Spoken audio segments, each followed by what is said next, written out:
Hello friends, স্বাগতম আমাদের Bangla fitness চ্যানেলে। আজকের টপিক হলো শোল্ডার মাংসপেশি কতগুলো ভাগে বিভক্ত আর প্রতিটা পার্ট ট্রেন করার সঠিক এক্সারসাইজ। যাদের মনে হয় কাঁধ ছোট বা রাউন্ড শেপ পাচ্ছে না, তাদের জন্য ভিডিওটা খুবই গুরুত্বপূর্ণ। শোল্ডার মূলত 3 ভাগে বিভক্ত। নাম্বার 1 ফ্রন্ট ডেল্টয়েড, সামনের অংশ। নাম্বার 2 সাইড বা মিডিল ডেল্টয়েড, মাঝের অংশ। নাম্বার 3 রেয়ার ডেল্টয়েড, পেছনের অংশ। Number 1 front deltoid. শোল্ডার সামনে থেকে বড় ও শেপড দেখাতে সাহায্য করে। এক্সারসাইজ: ওভারহেড বারবেল প্রেস বা military press. Number 2 dumbbell front raise. Number 3 Arnold press.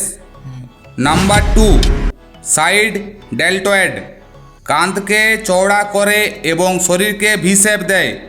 Exercise: dumbbell side lateral raise, upright row, cable side lateral raise. Number 3 rear deltoid, শোল্ডারের balance আনে এবং ব্যাক দিক থেকে শক্তিশালী দেখায়। Exercise: rear delt fly, face pull, reverse back deck fly. Shoulder আসলে 3 ভাগে বিভক্ত। প্রতিটি ভাগকে আলাদা এক্সারসাইজ দিয়ে ট্রেন করতে হবে।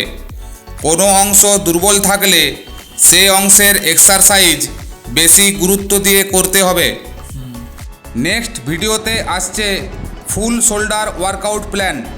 ভিডিও ভালো লাগলে অবশ্যই লাইক, শেয়ার ও সাবস্ক্রাইব করতে ভুলবেন না।